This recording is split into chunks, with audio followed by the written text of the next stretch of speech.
محمد رسول الله عليه صلاة الله. لا إله إلا الله، لا إله إلا الله، محمد رسول الله عليه صلاة الله. بسم الله بدأت كلامي وصلاتي وسلامي، بسم الله بدأت كلامي وصلاتي وسلامي، على المضلل بالغمام محمد رسول الله. لا إله إلا الله، لا إله إلا الله، محمد رسول الله عليه صلاة الله. لا إله إلا الله، لا إله إلا الله، محمد رسول الله عليه صلاة الله. إن أسأت فاحملوا. النبي صلى الله عليه وسلم ليس منا من دعا إلى العصبية وعاش على العصبية ودعا على العصبية ومات على العصبية، أو كما قال رسول الله صلى الله عليه وسلم. برادرای عزیز و نهایت گرامی، ما و شما در سایه یا محتوای درس جنگ فکری را غالبا در هفته های گذشته خواندیم و ما و شما در شروع درسا گفتیم که یقینا پیام دین اسلام پیامش جهانی هست. طبعا زمین ظرف هست و مظروفش نظام هست. این مظروف یا باید حق باشه که حاکمیت و سیادت اسلامی هست، و اگر این مظروف حق وجود نداشت طبعا جایش باطل میگیره که او استعمار هست. و ما و شما سیاست اسلام سرش صحبت کردیم که ایثار هست به خاطر رسیدن به هدف مقدس، انتخاب وسیله مقدس. و سیاست استعمار سرش صحبت کردیم که اهدافش نامقدس، وسایلش نامقدس. بالاخره ما و شما سر وسایل صحبت کردیم. خب بر استعماری دلچسپی نداره که باید سنگر عقیدتی مسلمان تخریب شود، بلکه دلچسپی بر استعماری هست تا طور محافل ایمانسوز بر مسلمان ها آماده بسازه تا بالاخره به مو هدف نامقدس خدا برسانه. بعدا ما و شما سر قیادت ها صحبت کردیم. به هر صورت برادرای نهایت عزیز و گرامی، عنوان درس امروز ما و شما تخریب وحدت مسلمین هست که ای خودش یک وسیله نامقدس چهره کثیف استعمار است که خدا به هدف میرسانه. پیش از اینکه سر اصل موضوع بیاییم، اونمو یک مثال بسیار ساده که ما و شما غالبا در مضمون دری در مکتب خوانده بودیم.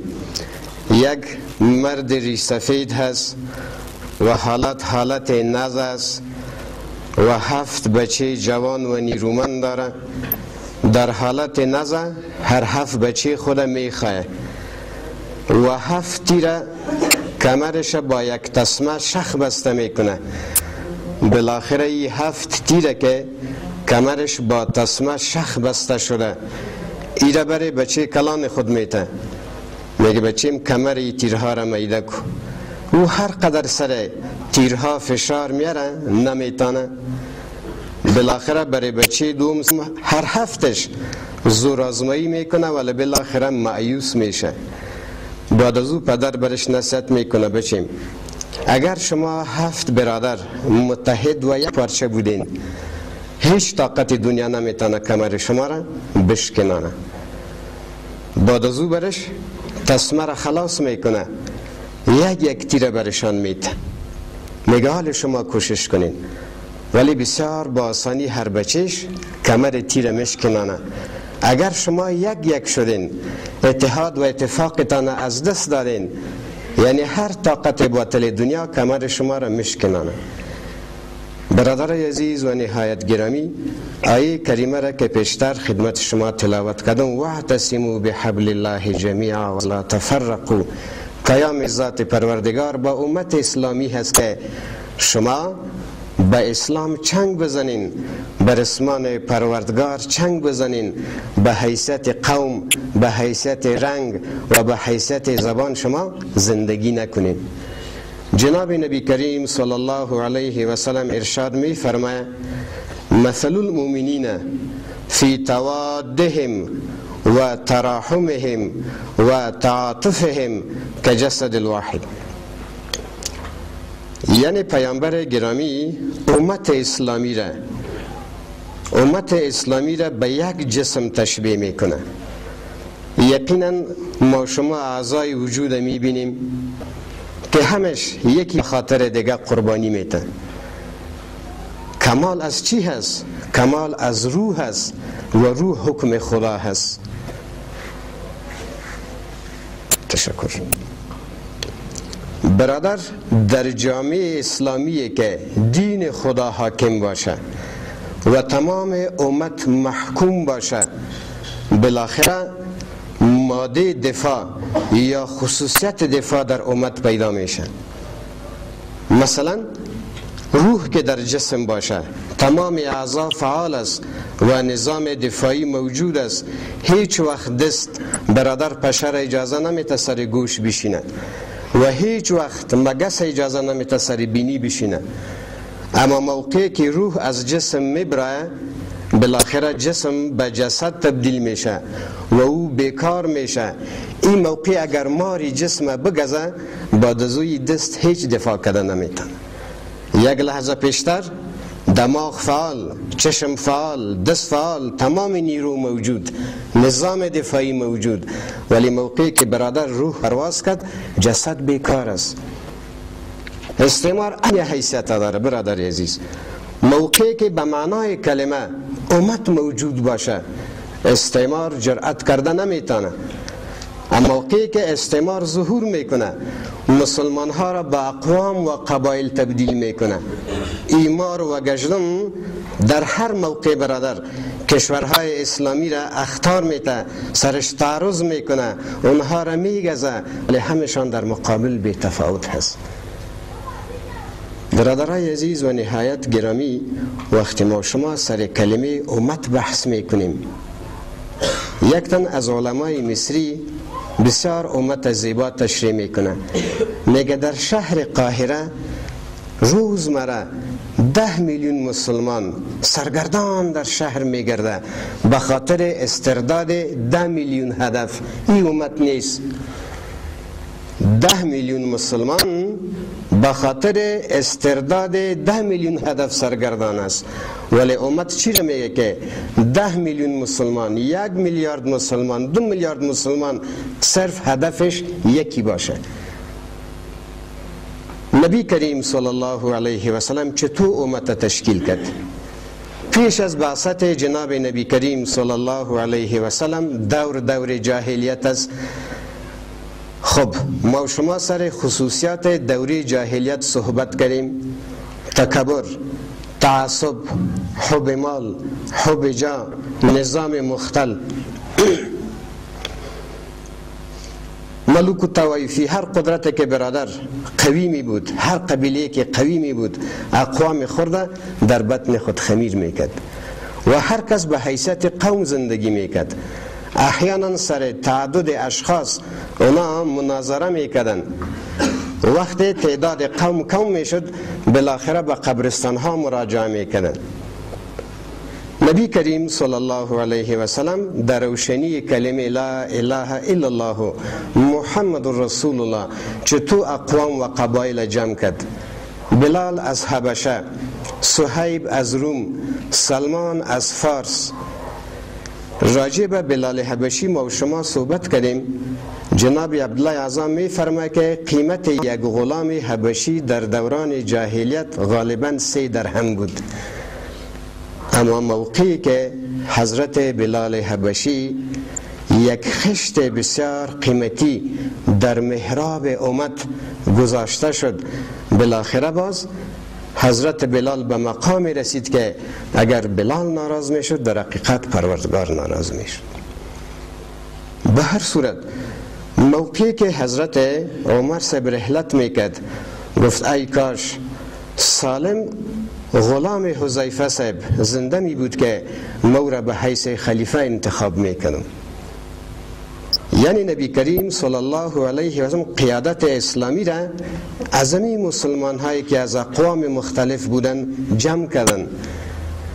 حتی در سالی که رحلت میکرد در موقع مرض الوفات امپراتوری بیزانس توسط یک لشکر بسیار جرار مرزای مدینه منوره را تهدید میکنه، ولی شما میفهمین که جناب نبی علیه السلام لشکر اسلامی را که تشکیل میکنه امیرش کی هست؟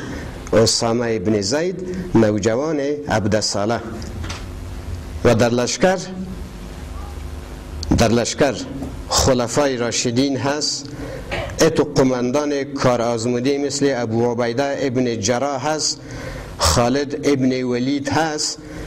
ولی موقعی که حضرت عمر صاحب برای نبی علیه السلام عرض میکنه یا رسول الله شما اتو یک نوجوان را به حیث امیر در لشکر انتخاب کردین که او سردی و گرمی روزگار ندیده، کار آزموده و جنگ دیده نیست، بالاخره در تو سفرهای طولانی و قدر همت کرده نمیتونه. اگر شما لطف کنین در قیادت یک تجدید نظر کنین.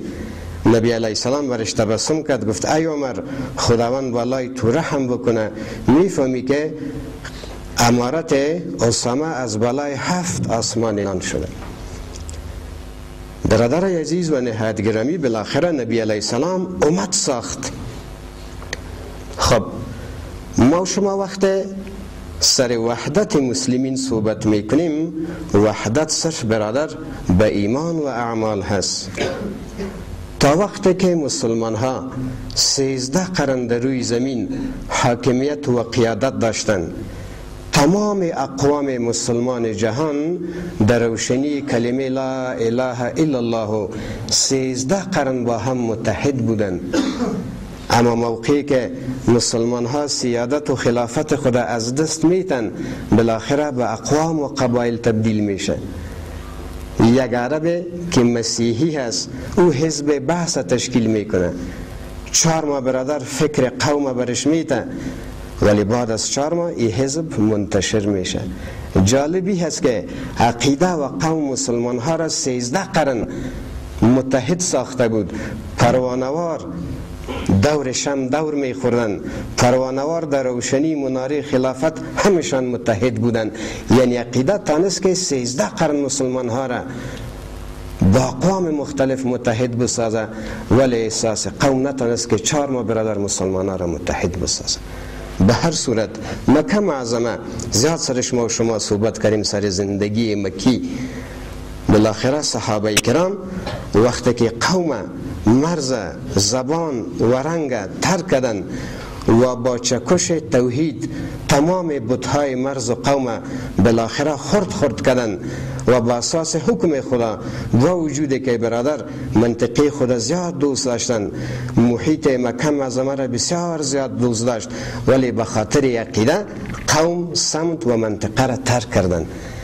وقتی جناب نبی علیه السلام هجرت میکرد به طرف خانه کعبه سعی کرد، گفت قسم به خداست که در تمام دنیا تو برای من محبوب ترین مکان هستی، من اگر مجبور نمی بودم هیچ وقت را ترک نمی کردم. میگه وقتی حضرت بلال حبشی به مدینه منوره هجرت کرد مریض شد و همیشه وقتی یاد مکه را میکرد قلبش به هجرت مکه معظمه بسیار ارمانی میشد، ولی میگفت ای پروردگارا ما محبت وطن خاص به خاطر رضای تو ترک کردیم. بالاخره مهاجرین هجرت کردن به مدینه منوره. ما شما خود تاریخ اسلام خواندیم که در مدینه منوره 2 قوم بودن به نام اوس و خزرج. اونها مسلمان شدن. اوس و خزرج سالهای سال با هم برادر دشمن بودن و جنگ باعث خود شما خبر دارن که سالهای سال حتی این نسلای اخیر نمیفهمیدن که به خاطر چی ما جنگ میکنیم. وقت برادر مسلمان شدن اوس و خزرج شیر و شکر شد. بالاخره مهاجرین استقبال کردن، اونا انصار شدن و جناب نبی علیه السلام انصار و مهاجر برادر ساختن، تا این اندازه که سالهای متمادی یکی از دیگه میراث میگرفت، تا این اندازه که حضرت عبدالرحمن ابن عوف و حضرت سعد ابن ربیع برادر شد. و حضرت سعد بر عبدالرحمن ابن عوف چی میگه؟ برادر گرامی، در تمام مدینه منوره و بسیار مالدار هستم، بیا که مال خود با تو نصف کنم، و ما دو خانم دارم که او بسیار زیبا هست، هر یکی را که تو میخوایی ما او را طلاق میتم، وقت عدتش ختم شد تو با او نکاح بکن. بالاخره مهاجر و انصار با هم برادر و برابر شدن. حالاتی که برادر در دوران هجرت و اقامت در مدینه منوره واقع شد، جهادهایی که با مشرکین واقع شد، ببینید موقعی که در میدان بدر 70 نفر از مشرکین اسیر شدند، در او جمله حضرت عباس هم بود، داماد نبی علیه السلام هم بود و حضرت عقیل هم بود، تا وقت مسلمان نشده بود. ولی فیصلی که صادر شد، نبی علیه السلام هیچ وقت به طرف کاکای خود ندید، نه به طرف داماد خود دید. حتی وقتی که امرای حضرت عمر صاحب مشوره میکرد که نظر شما راجع به اسرا چی هست، گفت هر مسلمان بخیزه سر خیشای خود بزنه. تمام مرزا برادر قطع شد، فقط یک معیار بود که اون معیار عقیده بود. موقعی که عبدالرحمن بچه حضرت ابوبکر صدیق صاحب مسلمان شد، برای پدر خود گفت پدر جان در میدان بدر چند دفعه در تیغ شمشیر محمدی، پدر گفت الیاذت کردم، گفت قسم به خداست اگر من تو را می دیدم سرت مثل جراح واره به هوا بلند می کردم. ابو عبیده ابن جراح مسلمان، ولی جراح خودش مشرک، خودش قسم میکنه چند دفعه پدرم خواست که سر من از تنم جدا کنه ولی موفق نشد، داخل من سرش مثل توپ واره به هوا بلند کردم. در صلح حدیبیه سهیل بعدا مسلمان شد. موقعی که با نبی علیه السلام راجع به صلح صحبت میکرد، ما شما ماده داریم یگان نفریش یک کس میگیریم به عنوان لحاظ یا مداهنت. وقت سهیل ریش نبی علیه السلام گرفت، فوراً یک نوجوانی که از سر تا به پای آهین پوش بود به نوک شمشیر دستش هدف کرد، گفت مرد خبیث تو باید دست ناپاکت بریش نبی علیه السلام دست نزن. و سهیل بسیار به تعجب پرسان کرد، گفتی نوجوان کی هست؟ گفتی برادرزادت فلان هست. موقعی که صلح حدیبیه واقع شد، طبعا ابو سفیان و تمام اهل مکه رفت آمدش به مدینه منوره شروع شد. یک موقعی است که ابو سفیان خانه دختر خود آمد، ام حبیبه. ام حبیبه کی است؟ خانم نبی علیه السلام، از جمله ازواج مطهرات. به مجرد که در خانه رسید، ام حبیبه رضی الله تعالی عنها توشک جمع کرد. ابو سفیان تعجب کرد، گفت بچیم این توشک لیاقت مرا نداشت یا من لیاقت توشک نداشتم؟ گفت نه تو لیاقت این توشک نداری، میفهمی توشک سی است؟ این توشک از رسول الله صلی الله علیه و سلم است و تو مشرک هستی. یعنی عرض معیز برادرای گرامی، وقتی که ایمان در قلب هر مسلمان راسخ شد، بالاخره تمام مرزها شکست. واقع بسیار مشهور است در دوران خلافت حضرت عمر رضی الله تعالی عنه، وقتی بچهش در مصر شراب خورده بود و حضرت عمرو ابن عاص طبعا او را در خانه آورد و او را دره زد، ولی در محضر عام نه. طبعا وقتی حدود اجرا میشه در محضر عام هست. وقتی حضرت عمر صاحب خبر شد، فوراً عمرو ابن عاص و ارجمند خدا خواست رضی الله تعالی عنهما، بالاخره حد سرش جاری کرد. بچهش گفت پدر جان یک دفعه حد سر ما جاری شده و دیگه ای که من مریض هستم. حضرت عمر صاحب گفت نه، این حد به غبن سر تو جاری شده. غالباً بچهش دوره چندم جان داد. فوراً حضرت عمر صاحب پیشانیش ماچ کرد و به مردهش خطاب کرد، گفت بچیم ای که تو وفات کردی حکم خدا هست و ای که من از پیشانیت ماچ گرفتم، این رابطه شخصی ما با تو هست. تمام مرزها برادرای گرامی شکست.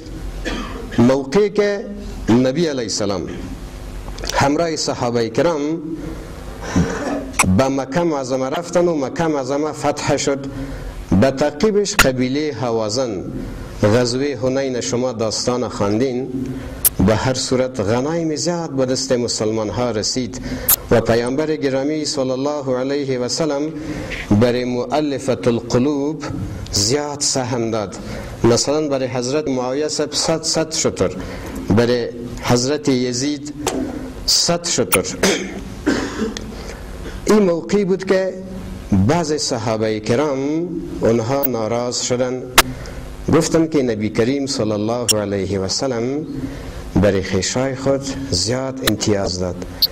وقتی خبر برای نبی علیه السلام رسید بسیار یک خطابه تاریخی داد و برشان گفت که ای قوم انصار، آیا زرق و برق دنیا شما را متاثر ساخت؟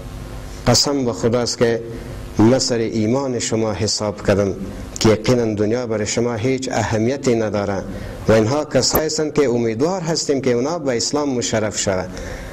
اونها در حال به خانه های خود پس عودت میکنه که در صفشان بز و گوسفند است و شما در حال به مدینه منوره پس مراجعت میکنین که در صف شما پیامبر هست. ای انصار، فراموش نکنین که شما زیر پیراهن هستین و مهاجر سر پیراهن است، یعنی شما به جسم بسیار نزدیکتر هستین.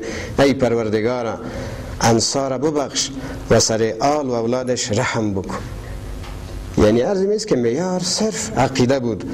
بعد از او انصار آنقدر گریستن و برای پیامبر خدا گفتن که ما به این فیصله راضی هستیم.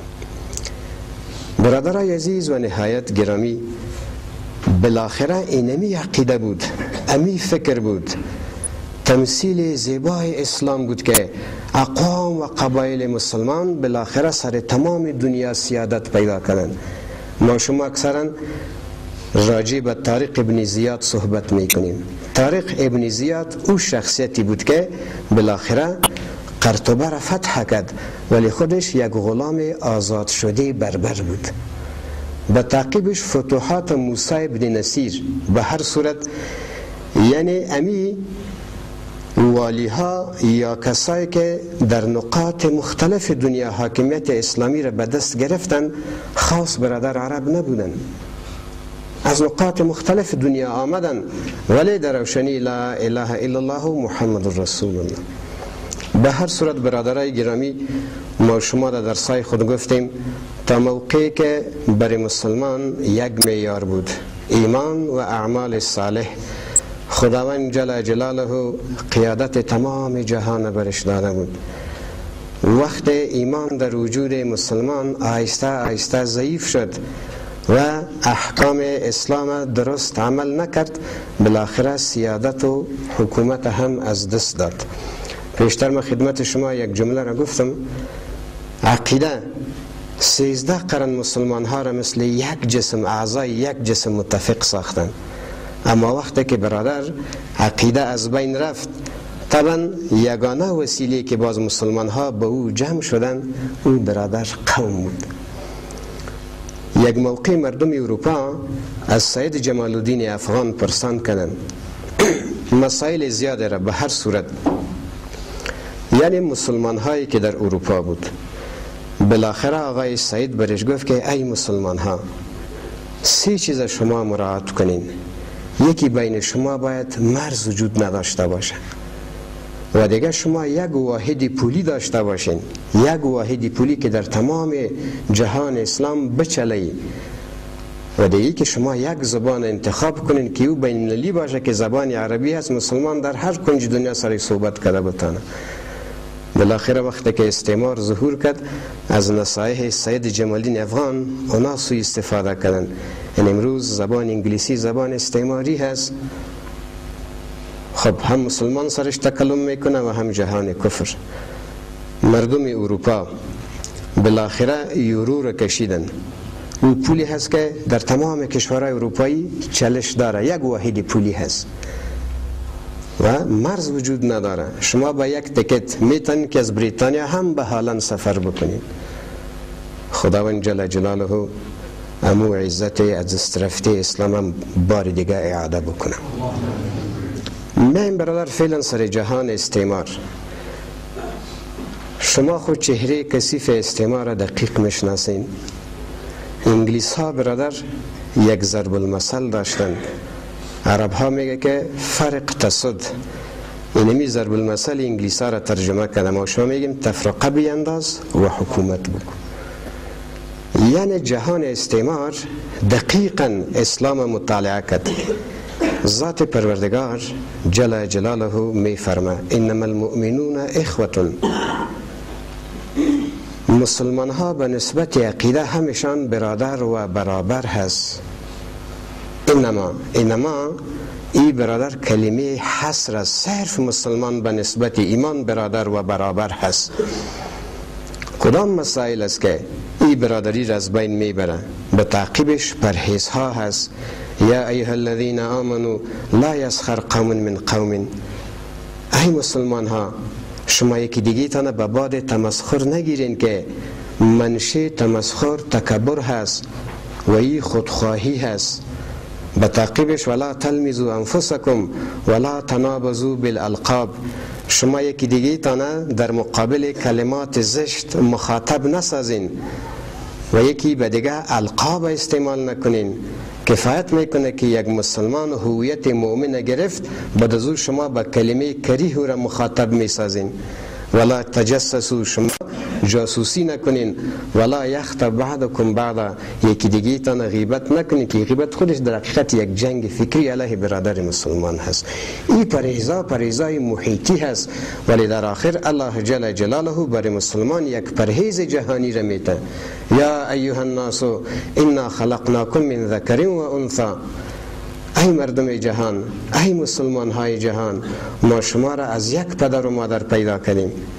طبعا زبان وسیله هست، زبان وسیله مفاهمه هست و وسیله هیچ وقت هدف شده نمیتونه.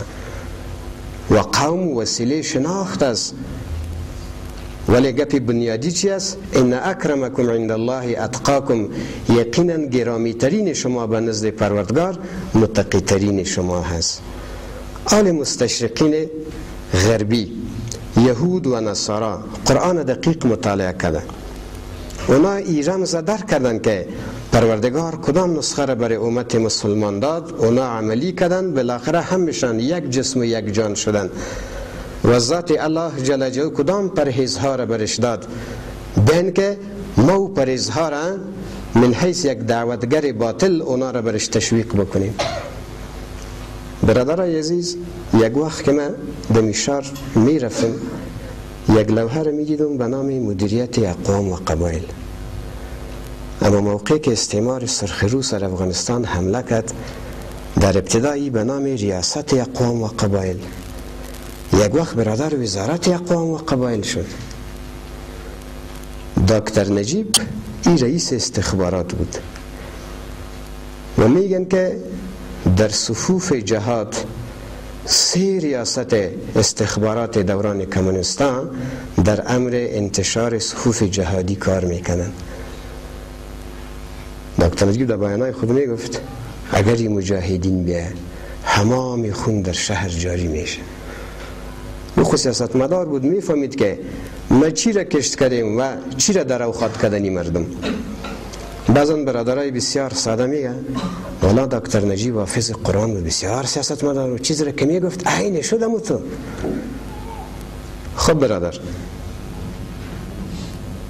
این جاسوسایی را که در صفوف جهاد روان کرده بودن اونا کار میکردن چطور در بین احزاب و تنظیمها مردم به طرف قوم و سمت تشویق بکنه. وقتی که هویتش افشا میشد بالاخره پس به حکومت تسلیم میشدن. و در دوران دکتر نجیب اینمی کندک ها به نام کندک های قومی بود.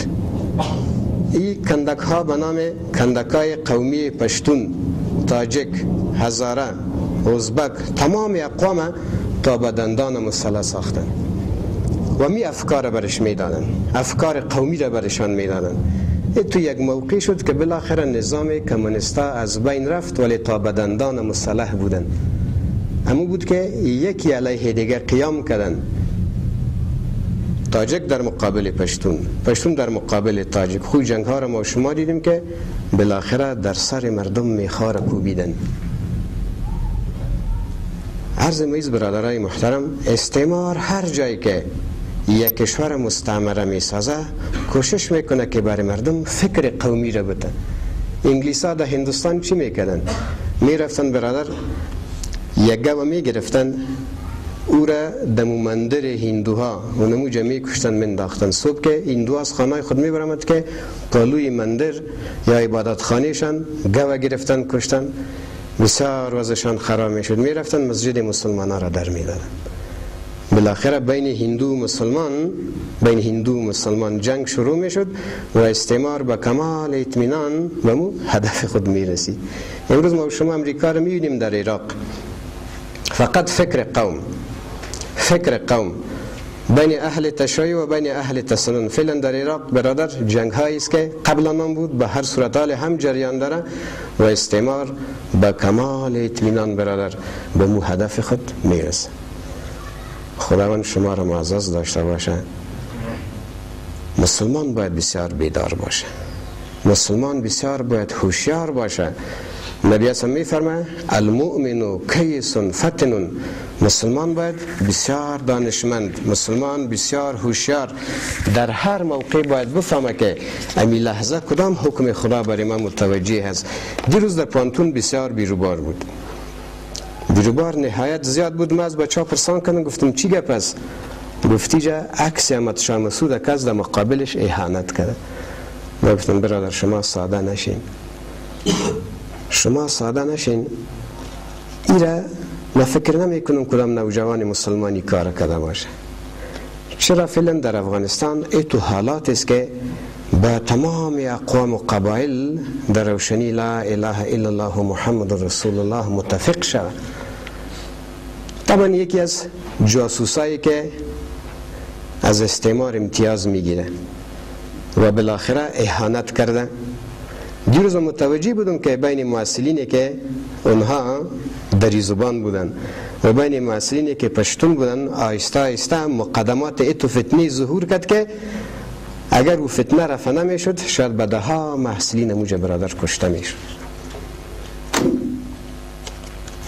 هر چیز برادرای محترم که مسلمان باید سر قوم خود، سر زبان، سر رنگ و گپا قطعا حساب نکنه. یک عنوان دومی ما و شمایی هست که تخریب چهره های اصیل اسلامی. اکثرا در کشورهای اسلامی زیادتر علما مورد اعتماد مردم هستند. وقت استعمار سرخروس سر افغانستان حمله میکنه، همه مردم به طرف علما متوجه هست که باش علمای ما چی میگن. موقعی که علما فتوا دادن که جهاد روا هست، همه مردم به طرف کوها پناه بردن. آل استعمار دقیقا ایره درک کرده که تا وقتی که علما در جامعه اعتبار داشته باشه، به مجرد که علما فتوا بده امت به فتوای علما حرکت میکنه. چی باید کرد؟ بین که ما علما را هویتش در جامعه به اعتبار بسازیم تا باشه که مردم گپ از یار اعتماد نکنه. من بسیار متاسف هستم که امی اصطلاح مولا نصرالدین نیست، اکثر امرای استاد ظاهر ما قصه میکنیم. موقعی که استعمار سرخروس آسیای میانه را گرفت، طبعا امام بخاری از جمله اونمو امامای بسیار جلیل القدر است که بخاری شریف را که شما امروز تدریس کردین بعد از قرآن کریم برادر در مراجع تقنینی ای بسیار معتبرترین کتاب هست. استعمار سرخروس برای بزلگویای آسیای میانه وظیفه دادن که شما هر قدر میتونین فکایی بسازین ولی عنوانش به عنوان ملا، تا باشه که آن قدر ای فکایی تکرار شد و عالم در جامعه به اصطلاح ریشخند شد که در آینده کس گپش اعتبار نکنه. دمی نظام ظاهرخان ما شما دیدیم یک چپراسی که در یک دفتر چپراسی بود، در آخر ماهانه 1400 افغانی امتیاز می گرفت، ولی یک ملایی که در مسجد امامت میکرد برزو 500 افغانی معاش میداد.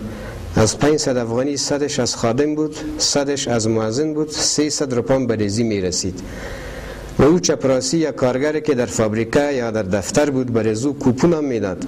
و کوپون خود ما شما شنیدیم که ماهانه 8 سیر دو آورد بود و تمام مواد ارتزاقی، ولی برای امام مسجد نمیداد. مثلا مرحوم مولوی صاحب گل محمد امام مسجد پل خشتی بود، ولی برای زمو 300 افغانی معاش میداد. یعنی حکومت وقت طبعا موازنه را بین کشورهای استعماری مراعات میکرد و بدسته طبقه علما را اتو محروم نگاه کرده بودن. معمولا وقتی که علما صحبت میکرد زیادتر امی فقر خود در بیانات خود ظاهر میساخت و زیادتر مردم تشویق میکردن که شما پول زکات برای طبقه علما بودین. یقینا اونا بسیار محتاج بودن و بالاخره حکومت اونا را طور تربیت کرده بود که مثل یک گدایگر واره یک طالب و یا یک چلیه که ما شما میگیم هر دروازه را میکوبید. نان طالب بیارین، نان ملا را بیارین.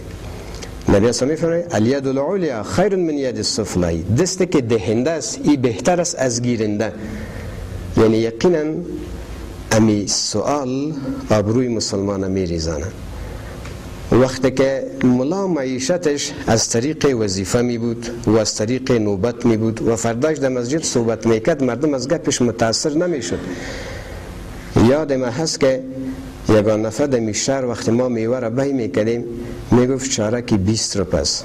میگفتیم بیادر 10 روپه نمیشه، برو بیادر تا بال ملا خورک نشده.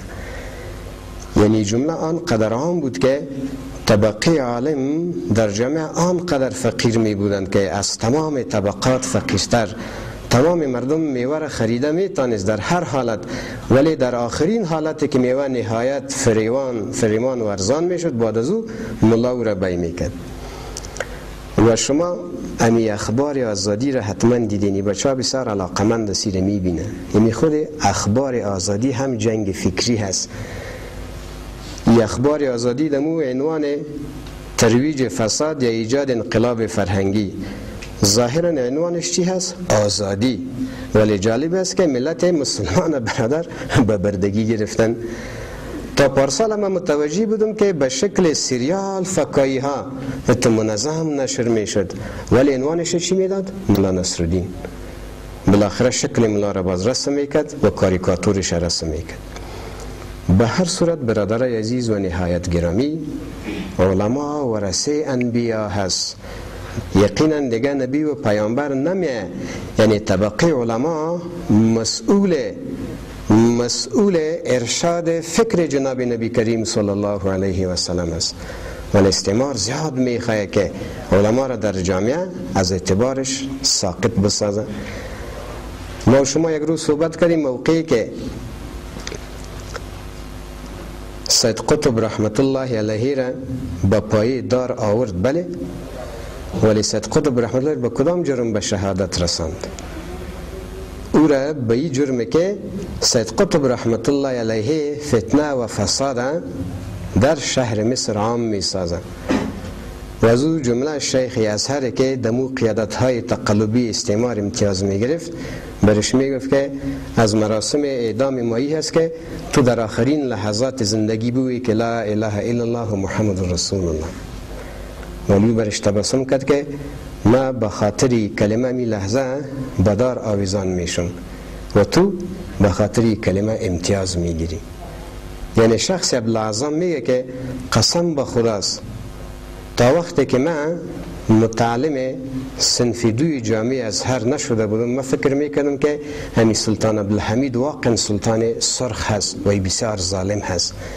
دلیلشی بود که سلطان عبدالحمید در تمام دنیا مفتی درجه دوم بود.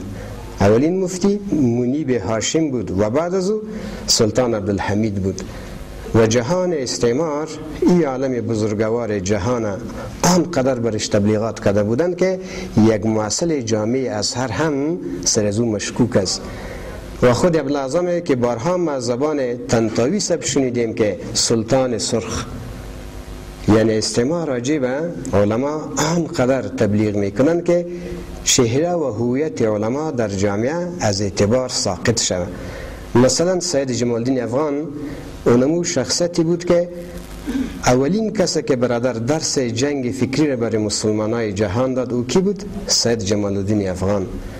و تمام مسلمانای جهان از اهداف استعمار و از وسایل استعمار خبر ساخت. و ما شما گفتیم که شهر سالونیک او شهر پرنفوس یهود بود که او یک حرکت براه انداخته بودند به نام ماسونیت و ماسونی ها اونمو یهودی هایی بودند که علیه نظام خلافت مبارزه میکرد. و جالبی بود موقعی که آقای سید علیه استعمار مبارزه را شروع کرد، بالاخره اونمو یهودی هایی که در تنظیم ماسونی ها اونا حلقه زده بودن میگفتن که آقای سید جمال الدین افغان ماسونی هست تا باشه که امی درس را که میته مردم سرش اعتماد نکنه. خداوند جل جلاله همه ما و شما را بیدار بسازه. یقینا وقتی مسلمان از اهداف استعمار و از وسایل استعمار خبر شود بالاخره آگاه میشه. و رسالت ما شما برادری هست که صرف سامی نباشیم. این درسای جناب مولوی صاحب یا درسای جنگ فکری که ما شما میخوانیم این در آرشیف ذهن خود ثبت کنیم. نه برادر، مسلمان یا گوینده هست و یا هم شنونده هست. نه برادر، ما شما باید گوینده باشیم، ما شما باید داعی باشیم. زیادتر نوجوانایی که یعنی وابسته و دلبسته به غرب هستند، چقدر ما شما رنج میبریم از اینمی نوجوانان. خود بیچاره ملامت نیستن، اونها را کس بیدار نساخته. وظیفه هر یکی ما شما هست که برادر لااقل در یک روز همراه 25 نوجوان صحبت بکنیم و می مسائل را که دیجا میخوانیم ایجا برش منتقل بسازیم. کدام برادر که ماشاءالله سوال داشته باشه. بني الإسلام على خمسة أركان في الدين: صوم وصلاة وزكاة حج والشهادتين. شهادة أن لا إله إلا الله وأن محمد رسول الله، إقامة الصلاة، إيتاء الزكاة، وصوم رمضان وحج البيت من استطاع إليه سبيلا. شهادة أن لا إله إلا الله وأن محمد رسول الله، لا أعبد في الكون إلا الله ورسولي للبشر هدى. بني الإسلام على خمسة أركان في بني الإسلام على خمسة أركان في الدين: صوم وصلاة وزكاة حج والشهادتين. شهادة أن لا إله إلا الله وأن محمد رسول الله، إقامة الصلاة، إيتاء الزكاة، وصوم رمضان وحج